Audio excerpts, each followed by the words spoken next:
আসসালামু আলাইকুম রহমতুল্লাহ, সবাইকে স্বাগত জানাই doctor Arif homeo and tips এর পক্ষ থেকে। আমি ডাক্তার আরিফ হোসেন আজকে আপনাদের সামনে নতুন একটি ভিডিও নিয়ে চলে এসেছি। আজকে আমার আলোচনার বিষয় হচ্ছে করোনার পরবর্তী বা কোভিড-19 টিকা বা ভ্যাকসিন দেওয়ার পরবর্তী যে ধরনের সমস্যা এবং এই সমস্যার কার্যকরী হোমিওপ্যাথিক চিকিৎসা নিয়ে আলোচনা করব ইনশাআল্লাহ। তার আগে আমি সবার উদ্দেশ্যে বলে থাকি, আমি এখানে বিভিন্ন ধরনের রোগের সমস্যা, হোমিওপ্যাথিক চিকিৎসা এবং স্বাস্থ্য টিপস নিয়ে আলোচনা করে থাকি। আমার এই চ্যানেলটিকে অবশ্যই সাবস্ক্রাইব করুন এবং নতুন নতুন ভিডিওর আপডেট সবার আগে পেতে অবশ্যই বেল আইকনটি প্রেস করুন। করোনা ভাইরাস মহামারীতে ত্বকের প্রদাহ সৃষ্টিকারী সোরাইসিসের রোগের মাত্রা বিশ্বব্যাপী ব্যাপক হারে বেড়েছে। বিশেষজ্ঞরা বলেছেন, মহামারীর সময় মানসিক চাপ, উদ্বেগ ও হতাশা বেড়ে যাওয়ার কারণেই বাড়ছে এই চর্মরোগ।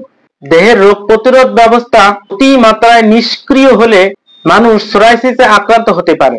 এটি দীর্ঘস্থায়ীভাবে ত্বকের প্রদাহ সৃষ্টি করে। এতে ত্বকের কোষের জীবনচক্র দ্রুত শেষ হতে থাকে। এর ফলে ত্বকের উপর বাড়তি একটি কোষের বোঝা জমে ওঠে। ত্বকের বিভিন্ন জায়গায় খসখসে লাল বা সাদাটে হতে পারে, আবার ফেটেও যায়। ত্বক মাছের আঁশের মতো খসখসে হয়ে পড়ে। এই রোগে ভোগা ব্যক্তির কনুই, হাঁটু, মাথা, হাত ও পায়ের নখ আক্রান্ত হতে পারে। কোনো কোনো ক্ষেত্রে মাথার ত্বকেও আক্রান্ত হতে পারে। বিশ্ব স্বাস্থ্য সংস্থার হিসাবে বিশ্বজুড়ে সোরাইসিসের আক্রান্ত মানুষের সংখ্যা প্রায় 10 কোটি। বিশেষজ্ঞরা বলেছেন, পরিস্থিতি আরো খারাপ হচ্ছে করোনা মহামারীর কারণে। মানসিক স্বাস্থ্যের অবনতির সঙ্গে পাল্লা দিয়ে বাড়ছে এই রোগ। করোনার পরবর্তীতে আমাদের কাছে বিভিন্ন ধরনের রোগী সমস্যা নিয়ে আসেন। তার ভিতরে অ্যালার্জি বা চর্মরোগের সংখ্যাই বেশি। যে ধরনের সমস্যা নিয়ে আমাদের কাছে আসেন, ক্ষত, শুকনো চামড়া, পুঁজ জমা, চামড়ার রং পরিবর্তন, ফোড়ার মতো ওঠা, চুলকানি অথবা যন্ত্রণাদায়ক ফুসকুড়ি, লাল রঙের ফোলা দাগ, খোস পাঁচড়া, চামড়ার দিকে ছাপ, লালচে ভাব ও জল ভর্তি ফোসকা, মাংসপিণ্ড বাড়ার ন্যায় ফুসকুড়ি ও ফোলা ভাব।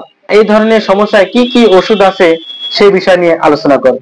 টিকা দেবার দোষে বা টিকা দেবার কুফলে যে কোনো উপসর্গ বা পীড়া, যেমন ফুসফুসের সমস্যা, জ্বর, মাথা ব্যথা, রক্ত জমাট বাঁধা, ঘুম না হওয়া, যে ধরনের সমস্যাই হোক না কেন, থুজা একটি চমৎকার ওষুধ। থুজা 200 শক্তির ওষুধ 5-6 বটিকা করে সকাল এবং বিকাল সেবন করিতে হবে। পিটিকে 86 ডাক্তার উইলিয়াম সোয়েব কোম্পানি, জার্মানির একটি মেডিসিন।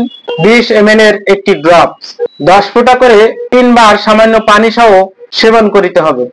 চর্মপীড়া বা অ্যালার্জির ক্ষেত্রে বাইপ্লাজিন 20, জার্মানির একটি মেডিসিন, ডাক্তার উইলিয়াম সোয়েব কোম্পানির একটি মেডিসিন, 20 গ্রামের একটি ট্যাবলেট। বাচ্চাদের ক্ষেত্রে 2টি এবং বয়স্কদের ক্ষেত্রে 4টি করে ট্যাবলেট উষ্ণ গরম পানি বা দুধের সহিত সেবন করিতে হবে। সঠিকভাবে ওষুধ সেবনের মাধ্যমে করোনার পরবর্তী যে চর্ম বা অ্যালার্জি হয়ে থাকে সেটি খুব সহজেই নিরাময় করা সম্ভব হবে। আজ এ পর্যন্তই। আমার এই চ্যানেলটিকে যারা সাবস্ক্রাইব করেছেন তাদেরকে অসংখ্য অসংখ্য ধন্যবাদ জানিয়ে আজকের মতো এখানে শেষ করছি। সবাই ভালো থাকুন, হোমিওপ্যাথিক চিকিৎসা নিন, সুস্থ থাকুন।